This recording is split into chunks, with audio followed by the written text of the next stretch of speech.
Bismillahirrahmanirrahim. Assalamualaikum warahmatullahi wabarakatuh. Alhamdulillahi rabbil alamin. Wassalatu wassalamu ala asyrafil mursalin wa ala alihi wassahbihi ajma'in. Qala rabbi shrah li sadri wa yassir li amri wa hlul 'uqdatam min lisani yafqahu qawli. Wasaddid lisani wahdi qalbi bihaqqi sayyidina Muhammadin sallallahu alaihi wasallam. Wa ba'da fa inna asdaqal hadis kitabullah wa khairal hadi hadi Muhammadin sallallahu alaihi wasallam wa syarrul umuri muhdatsatuha wa kullu muhdatsatin bid'ah. Allahumma 'allimna ma jahilna, ya Allah ya Tuhan kami, ajarkan kepada kami apa yang kami jahil. Wadzakirna ma nasina, ingatkan balik kepada kami apa yang telah kami lupa. Allahumma faqihna fid din, ya Allah ya Tuhan kami, fahamkan kami agama. Wa'allimna ta'wil, ajarkan kepada kami Al-Quran. Allahumma razuqna ilman nafi'a, ya Allah ya Tuhan kami, rezekikan kepada kami ilmu yang memberi manfaat. Wa amalan salihan mutaqabbala, dan amalan yang salih dan amalan tersebut diterima. Wa rizqan halalan tayyiba, dan rezeki yang halal dan rezeki tersebut baik. Qala Allah Ta'ala fi muhkamit tanzilih, a'udzu billahi minasyaitonir rajim. Bismillahirrahmanirrahim. Asa rabbuhu in talaqakunna an yubdilahu azwajan khairan minkunna muslimatin mu'minatin qanitatin taibatin abidatin saihatin thayyibatin wa abkara. Sadaqallahul azim. Moga-moga Tuhannya, yakni Allah Subhanahu wa taala, ini Tuhan kepada Nabi sallallahu alaihi wasallam, bahwasanya Nabi sallallahu alaihi wasallam mentalakkan kamu wahai isteri-isteri Nabi. Bahwasanya Allah Subhanahu wa taala akan menggantikan kepada Nabi sallallahu alaihi wasallam itu isteri-isteri yang lain yang lebih baik daripada kamu. Yang isteri-isteri itu muslimat, mukminat, orang Islam, orang mukmin. Qanitat, yang tunduk kepada Allah Subhanahu wa taala. Taibat, yang bertaubat kepada Allah Subhanahu wa taala. Abidat, yang selalu melakukan ibadat kepada Allah Subhanahu wa taala. Saihat, yang sentiasa melakukan ibadat puasa. Sayyibatin wa abkara, sama ada mereka itu daripada kalangan janda, wa abkara, ataupun mereka itu daripada kalangan anak dara. Sadaqallahul azim. Benarlah firman Allah Ta'ala dalam Al-Quran surah At-Tahrim ayat yang kelima. Alhamdulillah, syukur pada Allah SWT. Pada malam ni kita bertemu di masjid kita ni untuk kita sambung kuliah tafsir kita yang lepas. Mudah-mudahan kuliah tafsir kita pada malam ni diberkati oleh Allah Subhanahu Wa Taala, insya-Allah. Dalam kuliah kita yang lepas kita baca ayat keempat dari surah At-Tahrim. Ayat yang keempat, Allah Subhanahu Wa Taala ada sebut dekat kita tentang bagaimana isteri-isteri Nabi sallallahu alaihi wasallam. Yang isteri Nabi itu merujuk kepada dua orang, iaitu Aisyah radhiyallahu anha dan Hafsah radhiyallahu anha.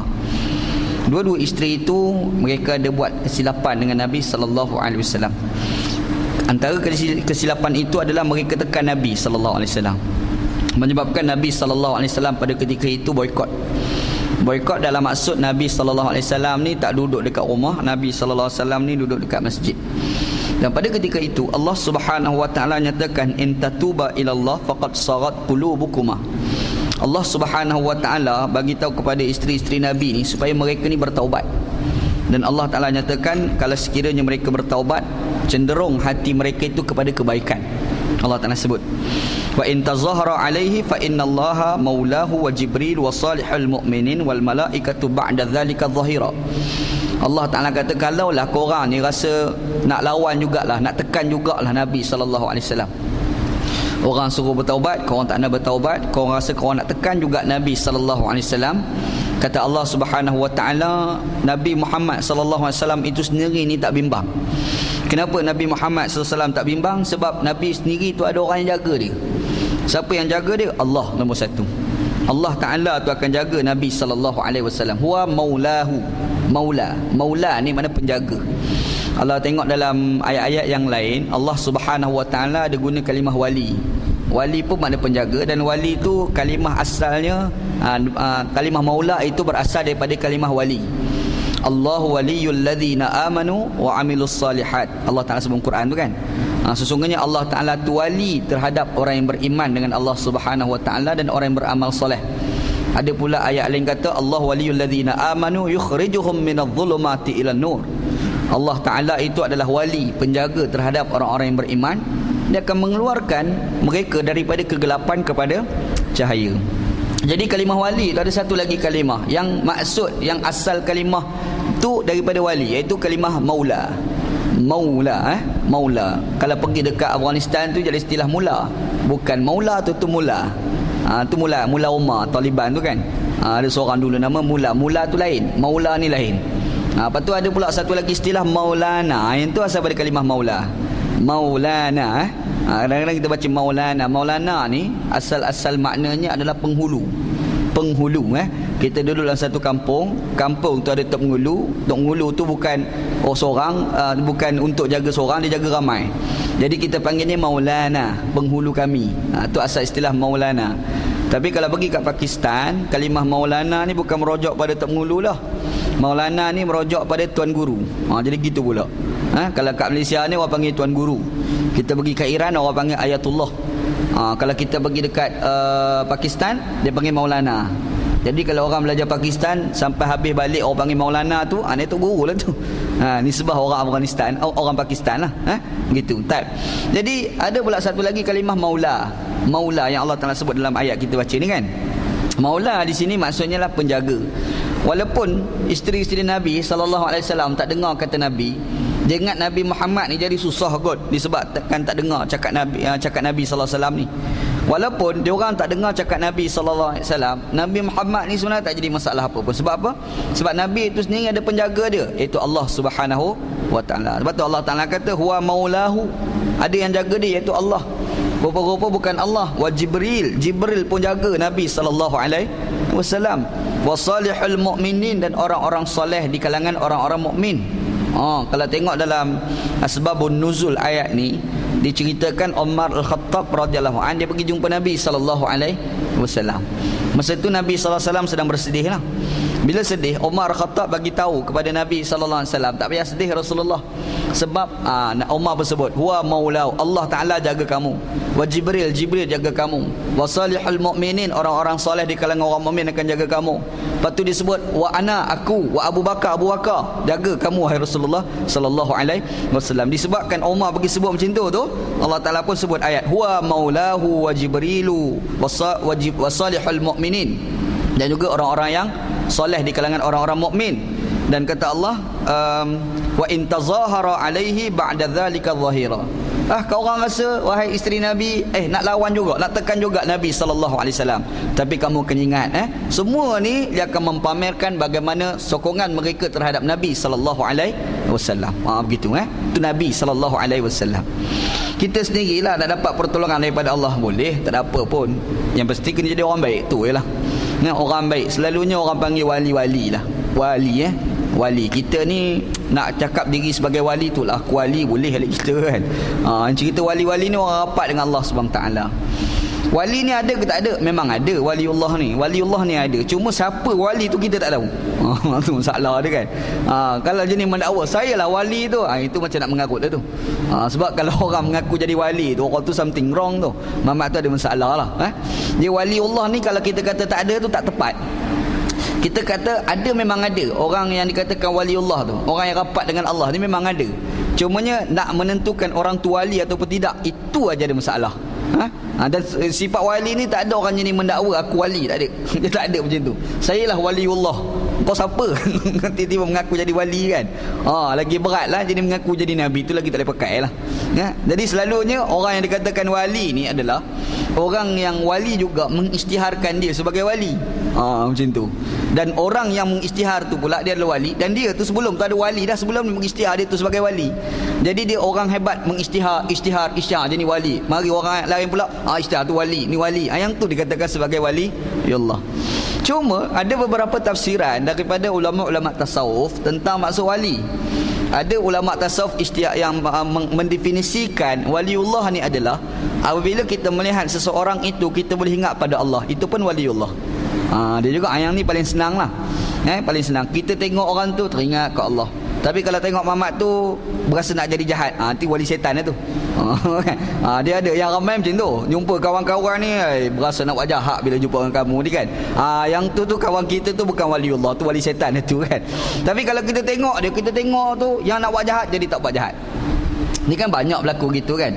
Kalau kita mengaji, macam nak mengaji pondok dulu, kita jumpa orang-orang macam tu kan. Kita duduk kat pondok tu, lepas tu yang budak-budak pondok yang ada kaki isap rokok, tiba-tiba lalu Tok Guru isap rokok tu je boleh dia kemam masak rokok. Takut nampak ke Tok Guru. Tok Guru tu bukan nak marah pun, Tok Guru tak marah, tapi dia segan tu. Dia segan ke Tok Guru tu. Kalau macam tu ciri-ciri wali tu dah ada dah pada orang macam tu. Kan ada kadang berlaku pada diri kita. Kita jumpa orang tertentu, kita tengok tu, kita nak buat jahat jadi terberhenti buat jahat. Kita yang bila kita tengok dia tu lupa pada Allah, ingat pada Allah Subhanahu wa taala kan. Yang tu pun salah satu definisi yang dikemukakan oleh ulama-ulama tasawuf tentang wali. Jadi nak capai tahap tu nisbah pada kita boleh tidak? Yang ni tak mustahil. Yang ni boleh pada kita. Usahalah. Usaha jadi orang baik. Orang sampai orang segan dengan kebaikan kita. Ada orang ni dia baik tapi orang tak segan dengan kebaikan dia. Tapi ada satu lagi dia punya baik sampai kebaikan dia orang pula jadi segan dengan dia. Orang nak buat jahat jadi segan dengan dia. Kalau orang macam inilah, yang itulah dia boleh dipanggil sebagai wali. Begitu. Yang pasti ni wali ni orang baik lah. Tak adalah orang jahat tu panggil wali. Nanti kita tengok orang jahat, teringat pada Allah. Bila tengok orang jahat, dia tu wali tu. Silap tu. Kita sebut wali ni mesti orang baik. Dia mesti orang yang amal Quran, amal hadis Nabi SAW. Begitu insya-Allah. Jadi Allah Ta'ala sebut ni ada wali, ada yang jaga Nabi SAW. Siapa dia? Allah, Jibril, orang-orang baik. Ni Abu Bakar, Umar, sahabat-sahabat Nabi akan mempertahankan Nabi Muhammad SAW. Begitu. Yang tu kita dah bincang dalam kuliah lepas. Hari ni insya-Allah kita masuk ayat.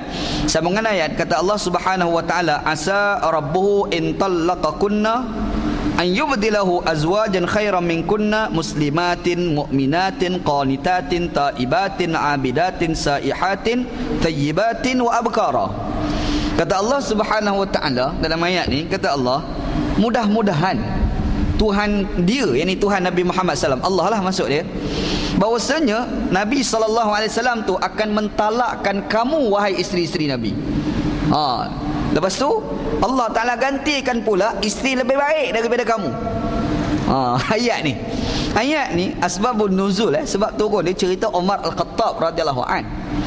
Sebab yang buat perangai dengan Nabi ni isteri Nabi yang bernama Hafsah dan Aisyah. Hafsah ni siapa dia? Hafsah ni anak kepada Umar Al-Khattab radhiyallahu an. Aisyah ni siapa dia? Anak pada Abu Bakar As-Siddiq radhiyallahu an. Dan dua-dua ni sahabat Nabi yang besar lah. Jadi bila Umar Al-Khattab tengok anak dia nama Hafsah buat perangai dengan Nabi, yang itu adalah isteri Nabi kan, jadi menyebabkan Umar Khattab ni pergi jumpa dengan anak dia nama Hafsah ni. Umar bagi tahu pada Hafsah, Umar bagi tahu asa rabbuhu in talaqakunna. Ni perkataan Umar asalnya. Asa, mudah-mudahan Tuhannya mengizinkan Muhammad sallallahu alaihi wasallam ni mentalakkan kamu habis bini-bini ni. Lepas tu Allah Ta'ala pergi ganti bini lain. Umar pergi cakap macam tu. Bila Umar bercakap macam tu kepada Hafsah, Allah Ta'ala pun tu ayat kita baca ni. Dan perkataan Allah Ta'ala ni serupa dengan apa yang diungkapkan oleh Umar Al-Khattab radhiyallahu an. Ayat ni lah menjadi dalil bahawasanya inilah lebihnya Umar Khattab. Umar Khattab ni banyak statement-statement dia selaras dengan wahyu. Ada beberapa statement ni, kalau kita buka dalam kitab-kitab tafsir dipamerkan sampai 3-4 jenis. Perkataan Umar serupa dengan perkataan yang ada di dalam Al-Quran. Pesanan Umar serupa dengan pesanan yang ada di dalam Al-Quran. Umar bagi pesanan dulu, Quran tak turun lagi. Bila Umar bagi pesanan, duk tak lama turun Al-Quran serupa dengan pesanan Umar Al-Khattab. Ni lebihnya Umar Al-Khattab lah. Antaranya pengharaman arak. Arak tu sendiri, arak tu Allah Ta'ala haramkan, dia bukan haram sekaligus. Arak tu dia haramkan berperingkat-peringkat. Tu arak Kita kena ingat pengharaman arak ni dia bukan sekadar berlaku dalam syariat Nabi Muhammad je, tapi dah berlaku pengharaman arak ni dalam syariat-syariat dulu. Taurat, Injil pun mengharamkan arak. Tapi disebabkan penyelewengan berlaku dalam Taurat dan Injil, menyebabkan orang tinggalkan Injil, dan kandungan cerita haramnya arak ni tidak diketahui dah.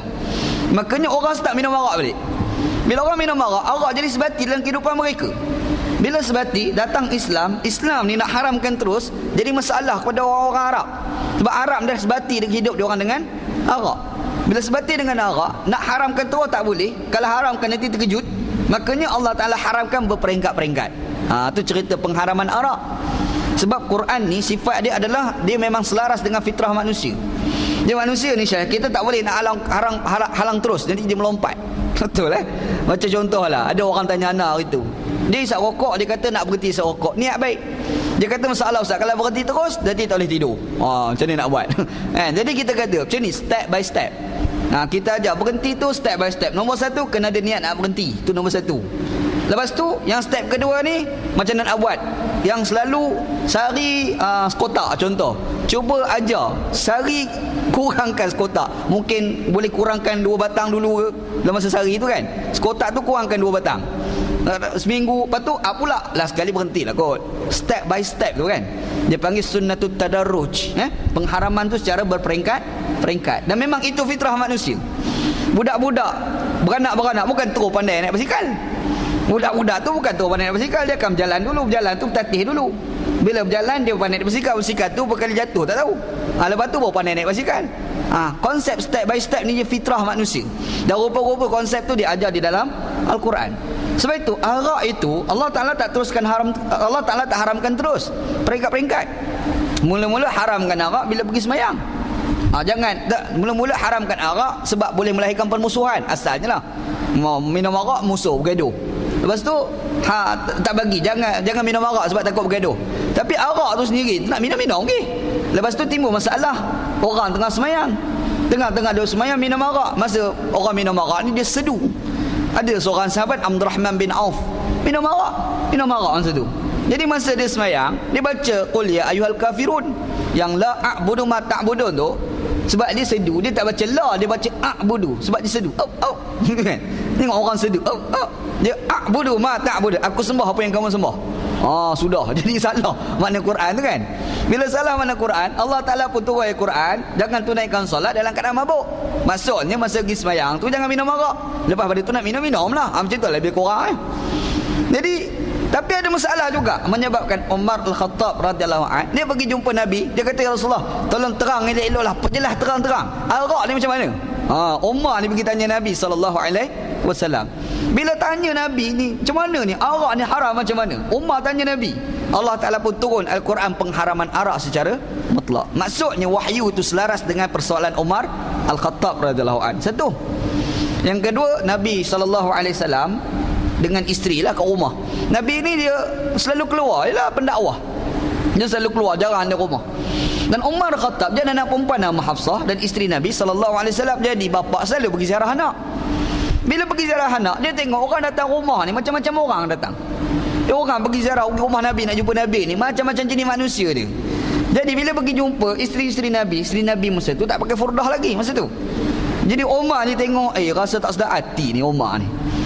Tak lama Umar Khattab pergi jumpa dengan Nabi SAW, bagi tahu. Dia cadangkan Rasulullah macam inilah, bini-bini Nabi ni biar pakai furdah lah. Suruh pakai furdah. Umar punya cadangan. Nabi tak kata apa. Tak lama turun satu ayat dalam surah Al-Ahzab mewajibkan kepada isteri Nabi pakai furdah. Maknanya statement Umar itu selaras dengan wahyu Allah Subhanahu wa taala. Apa lagi peperangan Badar Al-Kubra, tawanan perang nak buat macam mana? Tawanan perang. Panggil bincang. Nabi SAW panggil 2 orang, Abu Bakar As-Siddiq dengan Umar Khattab radhiyallahu an. Tanya, macam mana nak buat? Umar kata, tak susah, ambil bunuh lah. Bukan orang lain, adik-beradik kita. Kita bagi adik-beradik kita, kita bunuh adik-beradik kita. Selesai masalah. Sebab 2 orang ni jahat sangat. Umar punya pandangan tu radikal sangat. Jadi Abu Bakar As-Siddiq ada ke tepi, tak boleh ni, keras sangat ni, nak gigi bunuh pula ni kan. Aku duk perhatilah, yang ada ni bukan calang-calang orang, sama ada kaya ataupun orang yang cerdik. Kalau yang kaya, kita buka sekolah buta huruf. Kalau bahasa sekarang ni sekolah buta huruf. Tapi kalau cerdik, kalau yang kaya tu kita bayar tebus. Yang cerdik buka sekolah buta huruf, yang kaya tu bayar tebus. Nabi SAW pakai pandangan Abu Bakar As-Siddiq. Sampai Nabi SAW kata, itulah cara Allah Ta'ala ni meletakkan hati manusia. Allah Ta'ala ni kalau dikeraskan hati manusia, dia lebih keras seperti batu. Dia berujuk pada Umar Khattab radhiyallahu an. Tapi ada manusia ni hati dia lembut, lebih lembut daripada susu. Dia berujuk pada Abu Bakar As-Siddiq. Abu Bakar ni lembut, Abu Bakar ni seorang lembut. Macam kita lah, kawan-kawan kita jemaah masjid. Ada jemaah masjid jadi lembut, cakap apa berhalus. Tapi ada ni keras. Cakap sikit nak pelempang, cakap sikit nak pelempang. Radikal sangat tu. Dia ada kan. Dekat kampung anda, kampung Melayu tu ada seorang. Dia ni cukup tak boleh, kerja tak bergaduh kerja dia ni. Mamat ni ada seorang lah, abang duduk kat kampung anda. Dia ni punya radikal, minta maaf cerita lah, musim belah raya. Jadi musim belah raya, dia ni ada satu parti lah, parti Islam lah, tak sebut lah parti mana tu. Yang pasti parti Islam kan. Dia marah parti satu lagi. Parti satu lagi tu pergi angkat banner letak kat surau. Dia pergi jumpa anak, ustaz, saya nak buang banner ni. Anak kata, marah kat orang. Tak boleh ustaz, kita kena buang juga. Radikal sangat tu. Dia marah kat kita pula. Kita nak kata tak boleh, dia marah kat kita. Kita nak kata ya, orang lain pula marah kat kita. Jadi susah lah. Last sekali anak kata, kau nak buat, janganlah tanya aku. Buat lah. Tanya aku, nyusah pakai aku kan. Dia ada. Dia radikal tau, kerja nak pukul orang. Dia ada orang macam tu. Tapi dia orang baik. Dia bukan orang yang pasal ni. Dia orang baik. Dia kaki masjid, kaki surau, sembahyang jemaah. Kalau subuh tu datang awal, orang baik lah. Tapi dia ni kerah, agak radikal sikit. Tapi ada orang yang kaki surau je lembut dia. Cakap apalah, tak ada apalah. Maaf lah kerja dia kan. Serupa juga sahabat Nabi. Ada orang nama Abu Bakar As-Siddiq radhiyallahu an. Ada orang nama Umar Al-Khattab radhiyallahu an. Abu Bakar As-Siddiq, Nabi kata hati dia lembut seperti susu, lembut sungguh orang. Tapi Umar ni kalau bersembang, nampak kerah ni. Orang nama Umar Al-Khattab Dan memang itulah, kita pun berkawan pun ada orang macam tu Dan kita ni kalau tengok orang tu keras, jangan buat kawan orang keras ni, buat menyusahkan kita. Tak, jangan buat macam tu. Sebab Nabi SAW dia berkawan semua. Tu sifat Nabi SAW. Umar Al-Khattab yang keras tu, lama-lama jadi pemerintah, dialah manusia yang paling lembut. Tu nak cerita Umar Al-Khattab. Masa hayat hidup Nabi SAW, itulah orang keras. Hayat hidup Nabi itulah kaki nak memancung orang. Kerja nak memancung ni kerja ni. Ni orang nama Umar Al-Khattab. Tapi bila wafatnya Nabi SAW, dia seorang yang lembut. Orang nama Umar Al-Khattab. Abu Bakar As-Siddiq radhiyallahu an jadi pemerintah. Zaman tu orang ramai murtad. Sebab wafat Nabi, dia kata Nabi dah tak ada, jadi Islam pun dah tak ada. Datang satu geng ni. Dia kata kita keluar daripada Islam beramai-ramai, lepas tu kita tak payah bayar zakat dah. Abu Bakar As-Siddiq ijtihad, kita nak bunuh. Orang kata kita kena bunuh geng-geng tu. Kata Abu Bakar As-Siddiq, Umar ni punya lembut dan dia boleh berubah tu. Dia berubah. Dulu dia keras, kerja nak membunuh orang. Tapi bila mari era Abu Bakar, selepas wafat Nabi, jadi lembut. Dia pergi jumpa Abu Bakar. Dia kata, janilah Abu Bakar, aku cadangkan jangan bunuh. Jangan bunuh pula. Dia kata jangan bunuh. Kalau akulah, aku cadangkan kita tangkap geng-geng yang murtad ni, geng-geng tak nak bayar zakat ni, kita bubuh dalam penjara, kita bagi makan cuma dia orang. Lepas tu kita dakwah dia balik supaya dia masuk balik kepada Islam. Umar pula pergi kempen macam tu. Yang Abu Bakar dulu lembut, masa zaman pemerintah dia pula jadi keras. Sebab Abu Bakar kata tak, aku nak bunuh juga. Abu Bakar pula berkeras. Nak bunuh. Umar ni dia tengok keras sangat Abu Bakar, sampai Umar tak boleh kata apa. Last sekali Umar cakap, aku tak nampak di wajah Abu Bakar kecuali kebenaran. Dia nak sangat, mana itu kebenaran bagi diri dia lah. Buatlah Abu Bakar As-Siddiq. Tak apa lagi, mari era dia pula merintah. Ada orang murtad, memang tak bunuh langsung. Memang dia tak bunuh. Memang dia buat cadangan di masa zaman Abu Bakar As-Siddiq. Tangkap, bubuh dalam penjara, bagi makan free. Boleh ke Umar Al-Khattab. Nak cerita, manusia ni kadang-kadang berubah manusia. Betul? Ni manusia ni boleh berubah. Kita ni kalau tengok orang jahat ni, jangan duk teringat jahat pakai mat lah. Jahat dia ni tak boleh baik dah ni. Tak ada. Orang ni jahat macam mana, berubah juga, Syekh. Lompat parti pun boleh berlaku. Takkan tak boleh berubah jahat kepada baik. Apa ramai orang lompat parti. Elok-elok parti satu lagi tu dihentam, parti satu lagi tu berasa rasap dihentam. Bombam-bombam terpulang lah parti mana. Parti Islam ni pergi kutuk parti satu lagi, dia kata parti tu kafir. Masa tu bomba kafir. Last sekali dia masuk parti kafir, dia kata kafir tu. Dia kata aku tu kan. Alik ni pula dia kata kamu ni parti tak guna lah, bombam. Siap boleh jadi menteri besar. Last sekali tak jadi menteri besar, lompat masuk parti ni pula. Pelik apa? Pelik berubah. Adalah, takkan tak tahu menteri besar mana kot. Adalah maknanya dia boleh berubah lah manusia ni. Ni sifat manusia ni boleh berubah. Sebab apa? Ni, hati. La yusammu qalbu qalban illa litaqallubihi. Ada satu kaedah. Hati ni tidak dinamakan hati kecuali taqallub. Dia boleh berubah-ubah. Jadi kalau manusia tu dia boleh tukar parti, tak pelik manusia ni dia boleh tukar jadi daripada jahat jadi baik. Sebab tu kalau kita tengok orang tu jahat, jangan cakap jahat pakai mat, jangan. Satu masa mungkin dia akan berubah. Ingat. Dan kita ni pula dah jadi orang baik, jangan dok rasa macam ahli syurga pula. Masalah juga tu. Dia rasa aku ahli syurga, orang lain semua ahli neraka. Lah sekali takut dia jadi perapu dekat kat mati nanti. Walaizubillah lah. Berapa ramai macam tu kan? Walaizubillah lah, minta berlindunglah dengan Allah Subhanahu wa taala kan. Kita itu sendiri itu berharap supaya kita istiqamah dengan kebaikan, dan kita harap orang lain tu pula yang jadi jahat supaya datang kepada kebaikan. Itu sikap yang kita kena tanam. Sebab apa? Sebab kalau kita tengok dalam bukti sejarah pun ada orang macam tu. Umar Al-Khattab radhiyallahu an, zaman dia kafir, masya-Allah, memang kafir sungguh. Zaman dia kafir, dia tengok Nabi fikir nak bunuh Nabi sallallahu alaihi wasallam. Tapi bila dia masuk Islam, dialah orang paling kuat mempertahankan Nabi sallallahu alaihi wasallam. Masa zaman kafir, dia hasrat nak bunuh Nabi sallam. Dia nak tengok Nabi Muhammad tu mati. Tapi bila dia dah masuk Islam, Nabi mati dia pula tak boleh terima. Nampak manusia berubah kan? Masa era Nabi Muhammad tengah hidup, dia ni orang yang cukup keras. Tapi lepas wafatnya Nabi sallallahu alaihi wasallam, dia adalah orang yang paling lembut. Ni orang nama Umar Al-Khattab radhiyallahu an.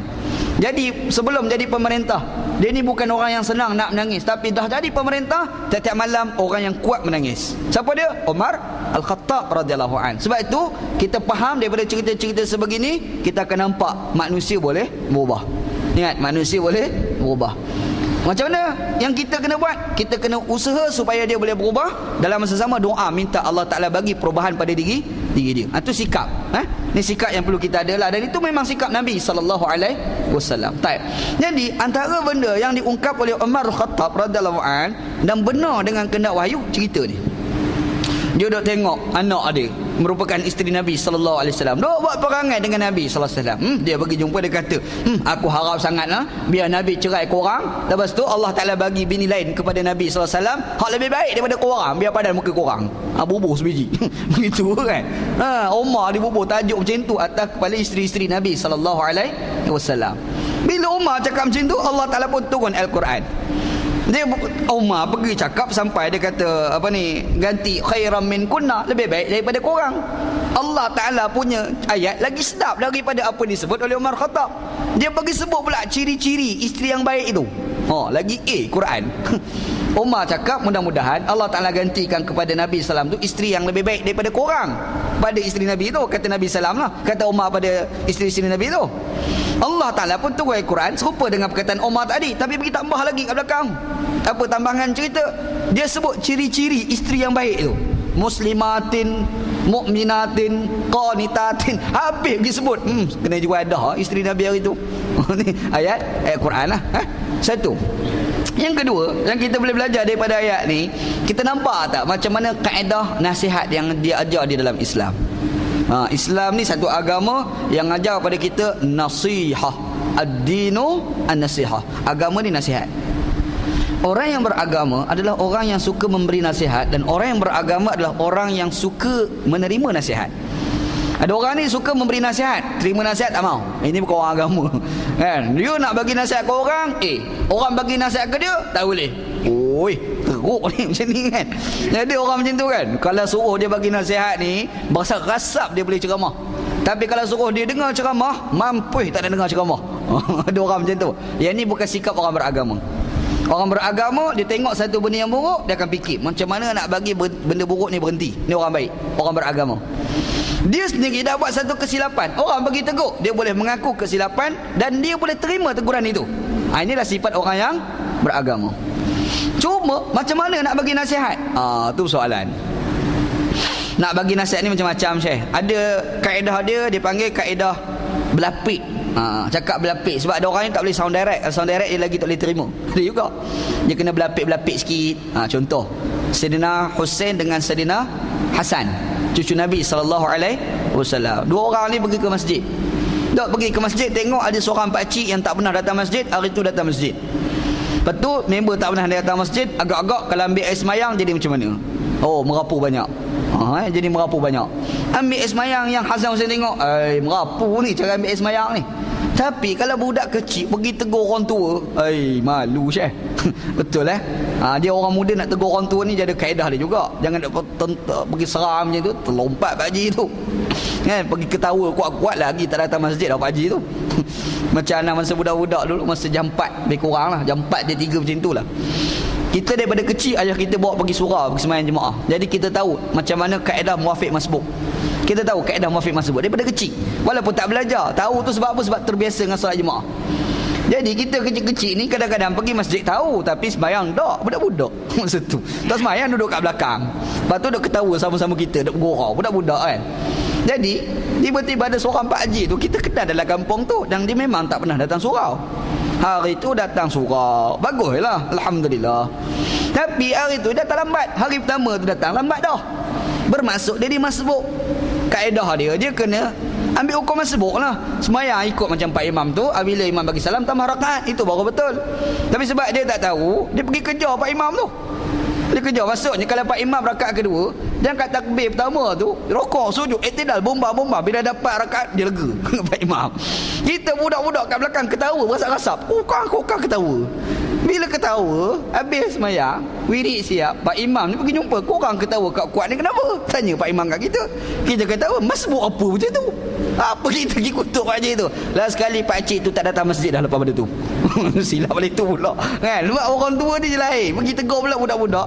Alamak, spoil banyak Dia ada kaedah ni. Jadi, Sayyidina Husain dengan Hasan macam tu juga. Dia tengok Pak Cik ambil sembahyang, silap. Macam mana nak buat? Last sekali yang abang ni, Hasan ni beritahu pada adik Husain, macam ni Husain. Aku ambil sembahyang, lepas tu aku sengaja buat silap, engkau tegur Kata Hasan kepada Husain. Boleh bang, no problem. Dia pun ambil sembahyang. Adik ni berhati. Salah bang, bukan macam tu, macam ni. Yang adik bagi tahu, Pak Cik tu ambil wuduk. Alamak, aku silap. Dia nampak. Last sekali dia buat cara yang betul. Nampak? Cara nasihat berlapik dia panggil. Ada kaedah berlapik. Ada pula cara nasihat ni sindir. Sindir pun boleh tahan juga. Sindir ni insya-Allah orang Melayu agak boleh terima, nak rasa lah. Orang Melayu ni dia sukar untuk ditegur dengan secara sound direct, dia kurang. Tapi kalau menyindir dia boleh terima lagi. Sambil ketawa tapi kena atas hidung. Kan? Ada. Dekat Malaysia ni ustaz yang cukup terror sindir tapi menegur, namanya Ustaz Ismail Qamus. Dia cukup terror, dia sindir, kita ketawa. Tu memang kena atas hidung sendirilah. Ustaz Ismail, betul yelah Ustaz Ismail Qamus pun dah tua dah kan. Dia orang hebat lah Ustaz Ismail Qamus. Dia ceramah, anak tahu ni sebab minta maaf lah sebut. Ada orang berhenti isap rokok sebab dengar ceramah Ustaz Ismail Qamus. Sebab apa? Sebab Ustaz Ismail Qamus pergi cerita apa makanan jin. Jin ni makanan itu ni perempuan-perempuan antara sebut makan asap. Jadi orang isap rokok dia beradik jin. Beramai berhenti isap rokok. Dia sindir tu, orang ketawa tu kena atas hidung tu. Ketawa kan. Dalam ketawa tu kena kaku tu sebenarnya, tapi orang tak ambil hati. Macam mana? Dia panggil sindir. Kaedah sindir dia pun berkesan juga sebenarnya.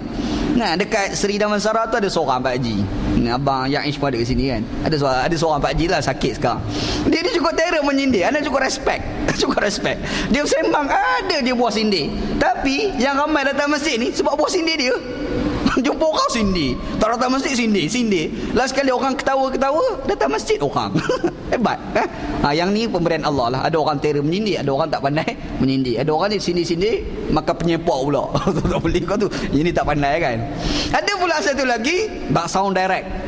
Yang ni sindir pun tak pakai. Berlapik pun tak pakai. Yang ni kena kata atas hidung ni. Ada orang macam tu kan. Dan memang style kata direct ni orang Arab. Orang Arab ni direct Syekh Arab ni. Dia tak ada sini-sini Pak Arab ni. Dia nak kata kau tak betul, kata kau tak betul. Kau tak betul kata dia. Melompat kena. Tapi Arab tak jadi masalah.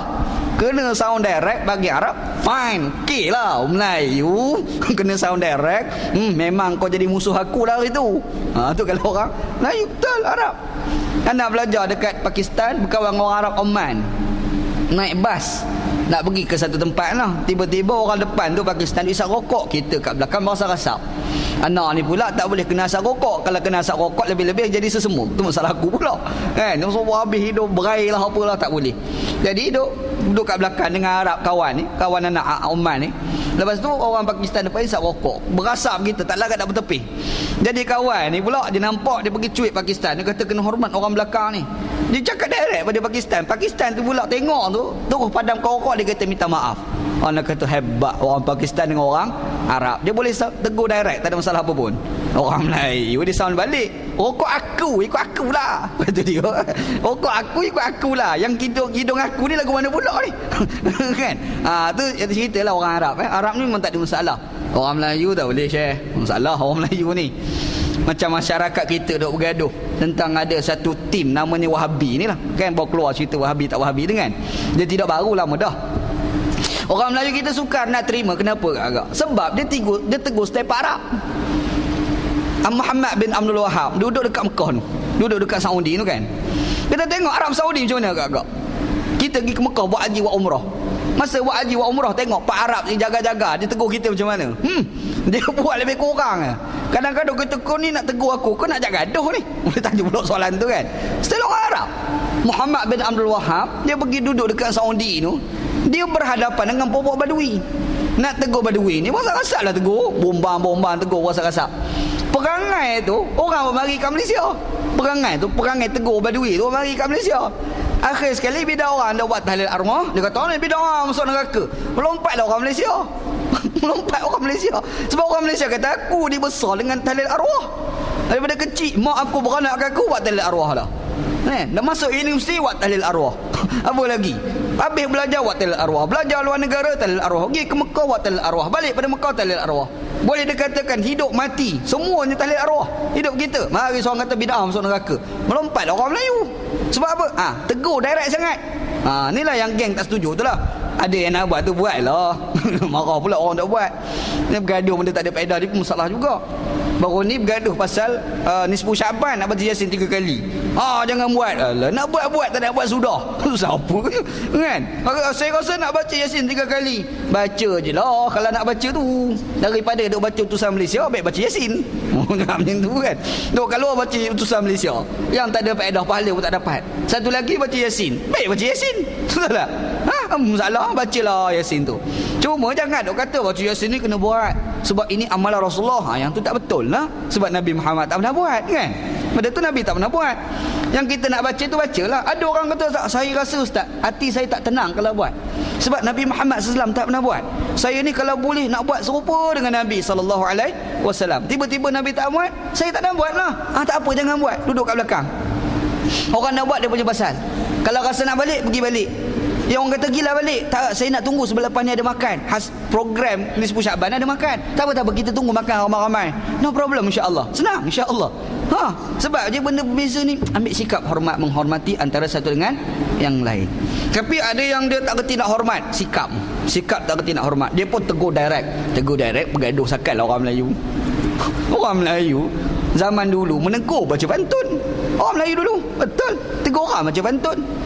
Anda tengok cerita hang jebat derhaka, apa ni, Nordin Ahmad. Dia duk bercakap dengan hang Likiu, macam-macam hang lah kat situ tu kan. Yang pasti bukan hang daripada Kedah lah. Ini hang dia raja dulu kan. Duk cakap, duk buat keluar kerih lah, buat kerih tu. Tapi duk buat kerih, duk bercakap lagi, tak berkerih lagi.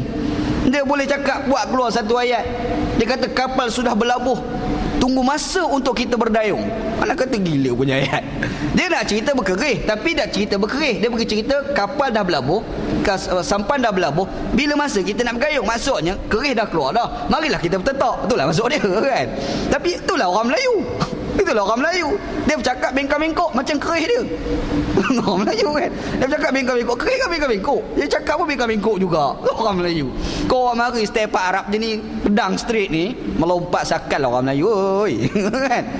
Tapi ni sebab orang Arab tegur direct ni biasa. Antara yang suka tegur direct ni Umar Al-Khattab radhiyallahu an. Ayat ni cerita macam mana Umar tegur direct. Tegur. Dan dia bagi tu ayat memang pedih. Aku harap sangatlah biar Nabi ceraikan korang, Allah Ta'ala ganti untuk Nabi tu bini lain lagi baik daripada korang. Itu atas dai tu. Memang kena atas dai.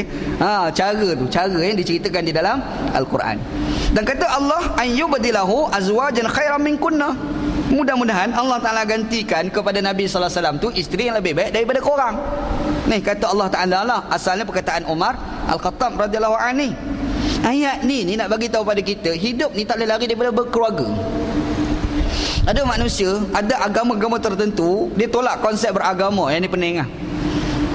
Orang Kristian dia ada padri Kristian, ada jenis ya, Kristian ni banyak jenis Kristian kan. Ada jenis Kristian ni pula, dia kata padri mereka tak boleh kahwin. Ini menyanggahi fitrah. Tak boleh. Manusia ni kok mana pun dia kena selaras dengan fitrah. Kalau kau kata tak boleh kahwin, wow, ini lebih daripada fitrah manusia. Silap dengan sistem kehidupan manusia. Manusia ni kok mana pun dia ada sistem berkeluarga dia. Dalam sistem berkeluarga yang dibuat oleh manusia itu sendiri dan dikukuhkan oleh Al-Quran, apa tujuannya? Tujuannya adalah untuk mendapat kasih sayang dan ketenangan dalam hidup. Itu kita kena ingat. Sebab itu, bila orang hidup laki bini tiba-tiba tak tenang, hilang kasih sayang, mula bergaduh, maka Islam pun tetapkan sistem, namanya sistem talak, cerai. Betul tak? Cerai ni salah satu kaedah untuk menyelesaikan masalah orang yang dah tak tenang hidup bila berkeluarga. Cuma jangan try mari-mari nak cerai selalu, jangan enggak. Bergaduh-gaduh sikit-sikit ni jangan terus cerai. Salah juga tu. Cara dia Islam dah tetap dah cara. Macam-macam cara, antaranya tegur, bagi nasihat kan. Tak nak pakai, jangan tidur sekali, macam tu. Tak nak pakai, jangan balik, contohlah. Tapi kalau tak balik, nak tidur kat mana pula kita? Salah kita pula kan. Contohlah. Apa lagi? Sampai satu tahap boleh pukul tu pula, pukul nak mendidik, bukan pukul nak bagi sakit sangat. Ini pukul-pukul sampai pelempang minah tu, sampai berbilun-bilun muka. Yang tu silap banyak lah tu. Ini pelempang tu apa kan? Pukul tu pukul yang mengajar. Nampak tadi nak pakai sangat, ajak pergi shopping, contoh. Shopping ni salah satu mekanisme yang orang perempuan cukup minat. Betul lah, orang perempuan ajak shopping ni, yang duk masam cuka tu jadi seronok balik. Betul. Betul. Seorang suami dia balik rumah, dia kata yang saya rasa saya nak kahwin seorang lagi. Kata suami pada bini, melompatlah bini tu. Melompat, apalah abang ni. Duk marah tu, kita cakap, jangan marah. Sebenarnya abang letak hasrat. Kita pergi ke kedai mah, abang nak beli barang kemah. Yang marah jadi tak marah. Percayalah aku cakap, nak bagi barang kemah ni kan. Betul, orang perempuan kan dia macam tu, dia suka shopping ni. Ini fitrah sebenarnya. Allah Ta'ala bagi pada orang perempuan yang Allah Ta'ala kadang-kadang tak bagi pada orang lelaki kan. Orang lelaki pergi tengok barang tak rasa apa pun. Tu orang lelaki pergi beli barang kemas, tengok, tahu aku tak rasa apa. Orang perempuan share sampai demam tu dia tengok. Kita cukup-cukup lah, pergi balik lah pula, bukan boleh beli pun. Tunggu dulu nak tengok lagi. Orang perempuan fitrah dia begitu. Jadi kita raikan fitrah dia. Macam mana tengok isteri ni kadang-kadang tak dengar kata, ada cara dia, ajak pergi shopping contohlah kan. Habis kaedah pakai, tak boleh pakai juga, contoh. Duk buat perangai juga. Ada satu lagi opsi yang terakhir sekali Islam ajar, boleh cerai. Islam bagi keizinan itu. Sebab apa? Sebab kalau bagi duduk, hidup tak tenang situ lah. Duduk lagi situ kan, hidup tak tenang, tak boleh. Kau tak boleh duduk sekali dah. Kalau duduk jadi tak tenang, Allah Ta'ala nak suruh jadi tenang. Caranya cerai. Cari bini lain. Yang perempuan ni cari pula lelaki lain. Selesai masalah. Tak pening kepala dah kan. Itu mekanisme yang telah ditetapkan di dalam Islam sebenarnya. Jadi Allah Ta'ala dah ajar pada kita menceraikan tu dah ada. Kita dah cerita panjang dalam kuliah kita lepas tentang talak kan. Panjang, kita cerita panjang lebar. Rupa-rupanya benda ni pun berlaku pada hidup Nabi SAW. Nabi Muhammad SAW pernah meletakkan hasrat untuk menceraikan isteri dia. Siapa dia? Hafsah. Cumanya sempat cerai ke tak sempat cerai, yang tu berlaku khilaf. Ada ulama kata masa Nabi letak hasrat nak ceraikan Hafsah, malaikat Jibril datang pergi jumpa Nabi SAW, bagi tahu pada Nabi SAW jangan cerai. Sebab Hafsah ni akan dibangkitkan di akhirat nanti bersama dengan Nabi SAW. Ada satu riwayat. Ada pula satu riwayat lain kata Nabi Muhammad ceraikan Hafsah. Tapi lepas cerai, Jibril bagi tahu yang Hafsah ni akan dibangkitkan bersama dengan Nabi di akhirat nanti. Makanya Jibril AS bagi tahu pada Nabi suruh rojok. Nabi rojok balik Hafsah. Ada dua riwayat. Maksudnya mekanisme cerai ni pun sebenarnya memang berlaku. Makanya bila nampak Nabi Muhammad SAW cerai itu, tak cerai pun mengugut cerai. Contoh, apakah menandakan isteri-isteri Nabi ni tak baik? Soalan pula orang timbul. Orang tak baik ni adalah orang yang buat salah dan kekal dengan kesalahan. Itu orang tak baik. Tapi kalau orang tu buat salah kemudian kembali balik kepada kebaikan, orang tu yang terbaik. Manusia ni boleh lari daripada silap. Kita ni kalau tengok orang tu buat silap, dan dia dah bertaubat, kita kena ingat dialah manusia yang paling baik. Sebab macam mana dia boleh kembali pada Allah? Zaman sahabat Nabi dulu ada orang zina, tapi dia menghadap Nabi SAW, dia mengaku dia berzina. Orang sahabat Nabi lain pergi marah pada mamat tu. Nabi kata dia mengaku tu baiklah tu, bertaubat. Betul Syekh? Ni kadang-kadang kita tengok orang tu ada silap sikit, kita besar-besarkan kejahatan dia, walhal dia dah bertaubat dah. Itu bukan ajaran Islam. Itu bukan ajaran Islam. Tu kena ingat. Sebab Nabi Muhammad pernah sebut, kullu bani Adam khata'. Setiap anak Adam pasti buat silap. Nabi Muhammad SAW sebut. Tapi wa khairul khata'in at-tawwab. Kata Nabi SAW, sebaik-baik orang yang buat silap itu, dia kembali kepada Allah, bertaubat kepada Allah Subhanahu wa ta'ala. Silap memang silap. Isteri Nabi buat silap, Nabi sendiri buat silap. Nabi Adam buat silap, Nabi Musa pernah buat silap, Nabi-Nabi pernah buat silap. Kita berlomba buat silap. Kan, senaraikan kesilapan kita. Oi, tak larat lah Syekh, nak fikir balik lah segi kesilapan yang kita buat tu kan. Tapi macam mana bila harapan dengan kesilapan? Bertaubat. Isteri Nabi, Nabi pun ugut nak cerai itu, mereka kembali balik kepada kebaikan. Menandakan isteri Nabi itu sebenarnya baik. Kalau orang kata dia tak baik, itu tak tepat, sebab dia kembali kepada kebaikan. Isteri Nabi SAW. Kita sebagai isteri, sebagai orang perempuan sebagai isteri, dia kena ambil peranan ni. Silap memang silap sebagai isteri terhadap suami, tetapi macam mana kita nak kembali kepada Allah Subhanahu wa ta'ala, begitu. Ana cerita macam ni teringat dalam sebulan 2 bulan lepas. Masuk waktu Masuk dah? Azan dulu. Cerita panjang.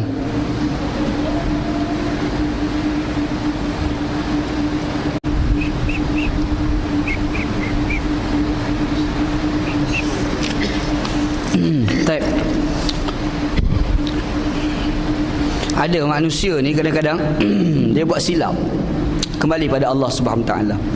Anda ingat ada satu cerita dalam 3-4 bulan lepas, ada seorang, anda tak kenal siapalah, ada seorang lelaki telefon Ana, duk cerita, dia kata masalah isteri dia berzina dengan lelaki lain.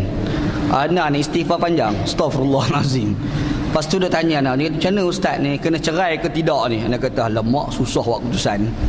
Dia tanya Ana, masalah isteri dia ni yang dah berzina dengan lelaki lain ni, dia kata kena cerai ke tidak? Ana ni kata, kalau ambil sikap pemaaf tu, itu lagi tinggi lah, darjat tinggi di sisi Allah Subhanahu wa ta'ala. Tapi kalau nak lepas pun tak jadi apa masalah lah, sebab isteri dah buat silap dah. Dia pergi tanya Ana pula, dia kata ustaz, agak-agak lah kalau saya maafkan dia, saya dikira sebagai dayus ke tidak? Ana kata tak dayus. Dayus ni benda lain. Bila kau tahu dia buat maksiat, kau merelakan maksiat, itu dikatakan sebagai dayus. Yang Nabi kata ad-dayus la yadkhul jannah. Tapi kalau kita tak rela, tapi kita dah marah pada dia, kita suruh dia bertaubat dan kita maafkan dia, itu tidak boleh dipanggil sebagai dayus. Tapi walau bagaimanapun, kalau nak ambil jalan terbaik, kita ambil sifat memaafkan, itu yang terbaik lah. Tapi kalau rasa tahu aku hidup dengan kamu ni rasa tak bahagia dah, ingat benda lain selalu tu kan, nak lepas apa lepas je lah. Nak buat macam mana kan? Ni berlaku tau dalam masyarakat kita ni, macam-macam. Ana sendiri ni kadang-kadang orang duk telefon, duk cerita masalah ni, kita pening kepala, tak reti nak selesai masalah. Yang jenis nak kahwin lagi pun ada juga, tu jenis menyusahkan orang lah. Padahal tu memang menyusahkan orang. Dan dia nak kahwin lagi, dia telefon kita, ustaz Ana ni nak kahwin seorang lagi. Ana kata kahwin apa masalah? Telefon Ana apa? Masalah sekarang ni isteri saya tak bagi. Dah tu telefon Ana apa? Telefonlah bini tu, cakaplah ke dia, tanya aku apa? Kalau aku kata ya pun bukan kau boleh kahwin pun. Dia kata dah telefon ustaz ni nak minta pandangan ustaz lah, macam mana nak cakap ke rumah, mana tahu ada ayat-ayat pusing-pusing ke, boleh jawab ke bini tu. Ana kata kalau macam tu aku pun dah kahwin lama dah. Kira kan? Ana kata bukan macam tu, ikut pandai lah. Ana kata aku tak reti lah. Tu satu part. Ada pula jenis perangai lain pula, dia dah kahwin lah, kahwin tiba-tiba bini nombor satu marah, itu pun telefon kita juga. Kita ustaz ni bini mengamuk macam nombor anak pula apa dah tak balik rumah ni, bini tak masuk rumah kan. Anak kata kenapa ni lah, masalah kahwin seorang lagi lah ni, apa ada muka kan, jawab macam tu lah. Dan kau nak, orang Melayu kan ada pepatah kan, kalau kau tak nak kain basah jangan terjun dalam sungai. Orang Melayu punya pepatah kan. Dah tahu kau terjun dalam sungai, basahlah kain tu. Kaedah dah kahwin seorang lagi, bini nombor satu akan marah. Ingat situ lah. Tapi kita kena ingat juga, kain basah pun tak selamanya basah, lama-lama pun boleh kering juga. Macam tu kan. Cuma macam mana nak bagi kering, adalah cara dia. Cara je, janganlah selalu terjun sungai, lepas dah terjun tu ambil kain tu sidai ke apa ke, macam tu lah misal je kan. Jadi tu kena pandai, tu kena cerdik tu pergi pujuk ke, telefon rumah ke, guna orang keliling kelalang dia ke untuk pujuk dia supaya jadi baik balik. Anak pun cakap lah, kerak nasi ni pun tak keras lama-lamanya, kena air lembut juga. Tu pepatah Melayu semua tu kan. Ada jadi telefon tu jenis serius anak cakap, memboringkan. Menyusahkan aku kan. Ini orang menyusah. Ada manusia ada macam tu kan. Tu tak cerita lagi budak-budak muda yang nak kahwin pergi jumpa kita, minta tolong kita urus dia kahwin. Allah, menyusahkan aku betul. Masalah kita pergi jumpa budak bapak budak perempuan tu, kita tengok misai bapak dia pun kita takut dah. Misal tu, ini muka macam ni nampak macam nak kena maki aku ni. Ada kan, ada. Tu satu part pula budak-budak muda. Ada pula hak jadi teruk-teruk sikit tu, dah terlanjur 4-5 kali dah. Mari jumpa kita, ustaz nak kahwin, bapa tak bagi. Betul. Tu lah buat terlanjur 4-5 kali dah ni. Anak kata la ilaha illallah, ni masalah besar. Dah pergi jumpa dah, minta siap bagi tahu dah, terlanjur dah, mak bapak tetap tak bagi juga. Ada juga yang macam tu kan. Ni semua pening kepala. Masyarakat Syekh ni cerita inilah masyarakat kita duk fikir balik nak lari daripada masalah tak boleh. Kita cuba selesaikan masalah sekadar yang mampu boleh cubalah kan. Adalah anda apa kadang fikir awak lah aku jadi ustaz, jadi susah kat situ. Duk fikir kena suara awak lah aku jadi ustaz, benda-benda tak ada faedah ni juga aku kena selesaikan kan. Dia ada masyarakat macam tu. Tapi kena terima itulah realiti masyarakat. Betul tu kena terimalah hakikat. Tapi walau bagaimanapun kita kena tengok orang ni kalau dia buat silap macam mana pun, kalau kita boleh maafkan tu yang paling baik lah. Orang buat silap dengan kita kan, jadi kita tengok lah kau ni buat macam-macam dah ke aku, sengit-sengit aku kena dengan kau, tapi ambil satu sikap, tak apalah aku maafkan kamu. Ambil sikap macam tu InsyaAllah ada kebaikan yang Allah Ta'ala akan bagi kalau kita ambil sikap sebegitu, insyaAllah begitu. Dia selalu macam ni mak mak dengan anak selalu macam tu. Mak dengan anak ni buat macam-macam dekat mak, tak layan lah tu lah, tak macam-macam tak lah. Tiba-tiba ni bila contohlah anak ni aksiden ke mati ke apa sebagai contoh lah, pergi macam mana ni anak ni, saya maafkan. Tengok mak dengan anak kan, baguslah mak macam tu lah mak. Kenapa mak boleh ambil sikap macam tu? Sebab dia ada satu sifat dalam jiwa dia, penyayang. Bila ada sifat penyayang, kadang-kadang benda yang berat, yang macam nak memaafkan orang ni benda berat, dia akan jadi senang sebab dia penyayang. Manusia yang sukar nak memaafkan orang lain ni kerana sifat penyayang itu tak ada dalam jiwa dia. Kita nak tanam sifat penyayang dalam jiwa kita. Bila ada sifat macam ni, insya-Allah dunia ni aman, insya-Allah begitu. Mudah-mudahanlah Allah Taala bagi itu. Jadi Allah Taala sebut dalam ayat ni, Allah Taala akan ganti bini lain pada Nabi sallallahu alaihi wasallam yang lebih baik daripada bini-bini yang ada. Kalau Allah Taala nak buat, Allah Taala boleh buat. Yang Allah Taala bagi tahu kepada isteri-isteri Nabi ni. Dan memang kaedah Allah Taala begitu, Syekh. Kita ni kalau hidup dalam keadaan redha dengan Allah, sebarang kesusahan jangan sedih. Ada sebarang kesusahan, sebarang masalah, cuba fikir positif. Cuba fikir apa benda-benda baik yang bakal nak berlaku pada diri kita. Bahkan Islam pun ajar, kalau ada orang jumpa terkena masalah, ujian, bala, bencana, kita jumpa dia, kita kena doa supaya Allah Ta'ala ganti masalah tu dengan yang lagi baik daripada tu. Macam ada seorang muslimat pada zaman Nabi, nama Ummu Salamah radhiyallahu anha. Ummu Salamah radhiyallahu anha, suami meninggal. Dia ni bila suami meninggal jadi beban bagi hidup dia. Sebab siapa nak bela anak? Satu. Yang kedua, dia tak tahu suami yang nak cari suami baik macam ni tak ada dah. Dia tak jumpa. Ni baik sungguh suami aku ni. Nak jumpa lelaki baik macam ni susah dah. Dia pergi jumpa Nabi. Nabi Muhammad pergi jumpa dia. Sembang-sembang. Nabi doa, Allahumma khluf. Allah Ta'ala, mudah-mudahan Allah Ta'ala gantikan kepada dia khairan minhu, daripada yang lelaki tadi. Rupa-rupanya betul, ada lelaki lagi baik daripada lelaki dia yang meninggal tu. Siapa dia? Nabi Muhammad sallallahu alaihi wasallam. Maknanya Islam dah ajar pada kita, kalau ada orang tipu satu masalah, satu musibah, kita doakan kepada dia supaya Allah Ta'ala bagi kebaikan kepada dia. Tu Islam ajar. Bukan pergi tambah padan muka, kita tambah lagi beban pula dia kan. Yang tu tak, Islam tak ajar macam tu kan. Masalah juga tu. Dia dah geram lama dah Mamat tu. Dia geram lama, geramnya lu geram. Tiba-tiba kena. Aku cakap dah padan muka, bodoh, bubuh pula. Dah ya, memang tak kena lah. Ini bukan ajaran Islam. Islam tak ajar macam tu begitu. Allah Rabbi. Jadi Allah Ta'ala sebut, Allah Ta'ala ganti bini lain. Cuma bini yang lain Allah Ta'ala ganti. Macam mana ciri-ciri dia? Ayat ni sebut ciri-ciri isteri yang baik. Sebab Nabi ada sebut dalam satu hadis, Nabi kata tunkahul mar'atu li arba'in. Orang perempuan ni kalau kita pergi kahwin ada 4 sebab. Li jamaliha, li nasabiha, li maliha, wa li diniha, fasfar bizatiddin taribat yadak. Nabi sallallahu alaihi wasallam kata orang perempuan ni kalau kita kahwin ada 4 sebab. Kerana cantik dia. Itu biasalah. Kan orang lelaki tengok perempuan cantik ni. kan. Kerana cantik tu ada. Muka macam Maya Karin, oh jalan tanpa fikir.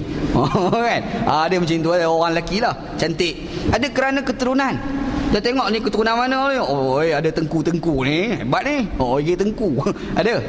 Dia tengok kalau kat Kelantan tu, dia tengok nik ke tak nik. Oh, nik ni. Oh, nik ni Raja Jembar ni. Oh, dia banyak cerita kerana keturunan. Ada. Ada pula orang kahwin kerana apa? Kerana harta dia. Oh, sebab dia kata, ish, kalau kahwin dengan ni aku rehat banyak ni, boleh rembat kata bini. Oh, dia tak fikir macam tu. Ada juga. Tapi ada yang keempat, Nabi Muhammad kata, lidiniha, kerana agama ni. Nabi kata fazfar bizatid din taribat yadak. Kahwin orang perempuan yang ada agama. Sebab senang banyak. Dalam hadis sebut taribat yadak, tangan kamu akan berdebu. Itu bahasa sastra Nabi sallallahu alaihi wasallam. Apa maksud taribat yadak, tangan berdebu?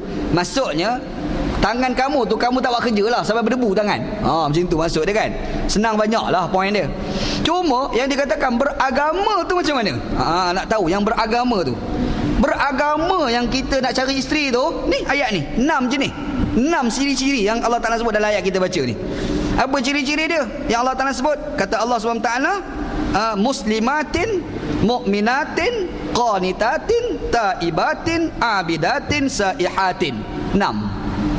Ada ciri ni, ni agama lah ni. Kalau tak ada, bukan beragama, merapu lah tu.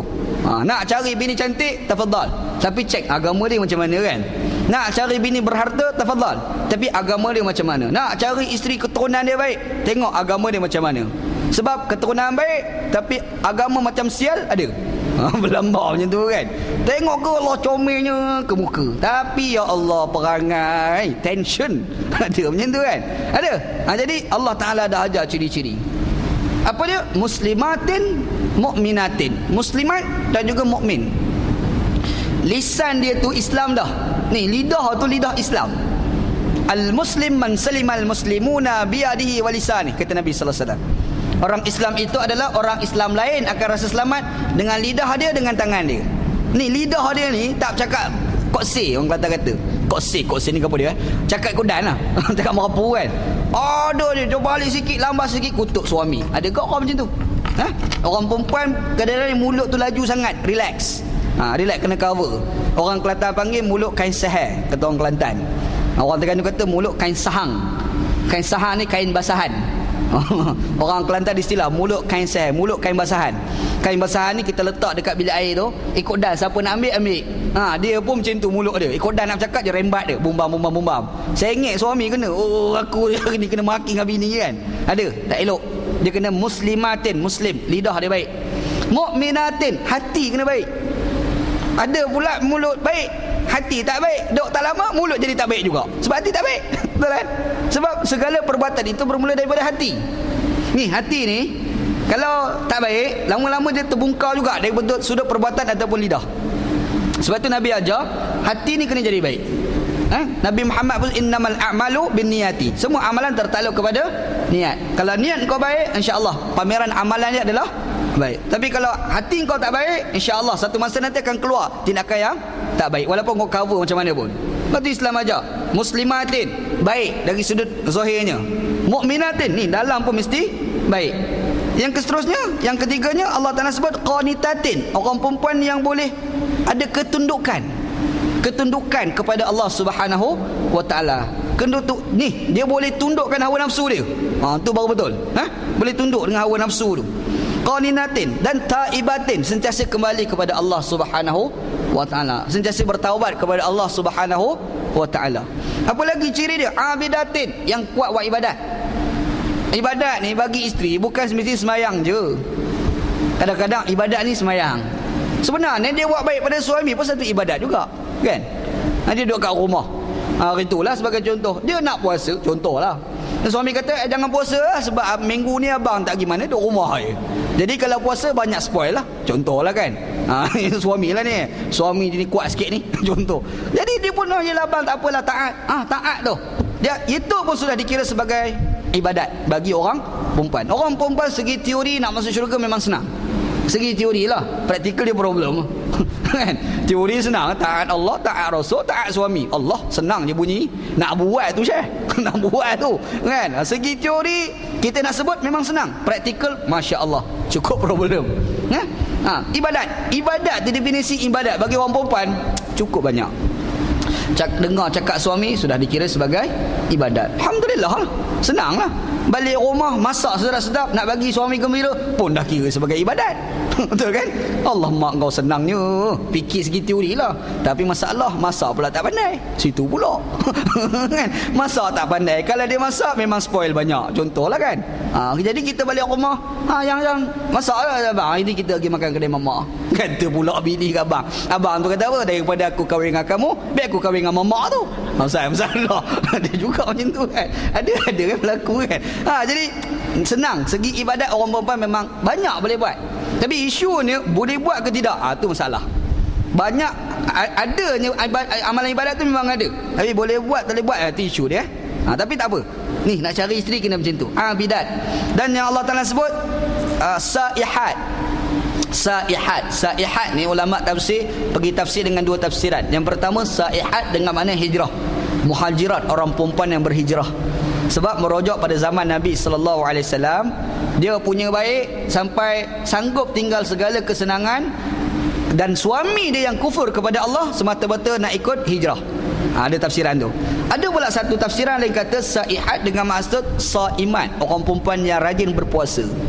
Orang perempuan yang rajin berpuasa, itu pun satu kebaikan bagi orang perempuan yang dikira sebagai orang perempuan yang beragama.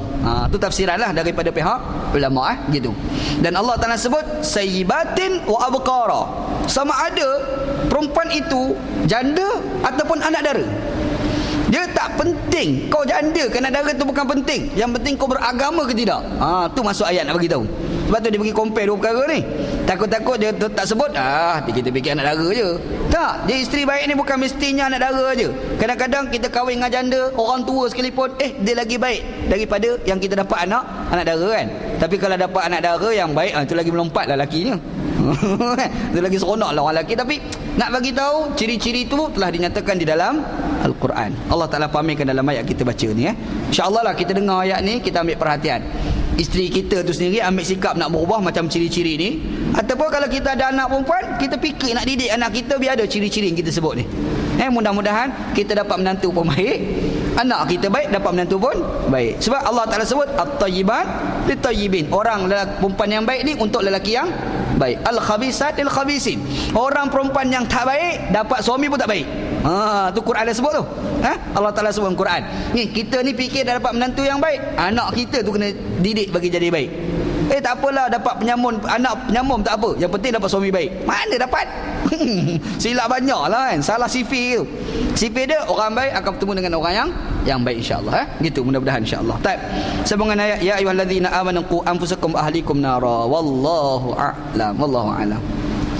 Wa sallallahu ala sayyidina Muhammad wa ala alihi wa sahbihi ajma'in. Walhamdulillahi rabbil alamin. Bismillahirrahmanirrahim. Alhamdulillahi rabbil alamin. Wassalatu wassalamu ala asyrafil mursalin wa ala alihi wa sahbihi ajma'in. Allahumma rzuqna ilman nafi'an.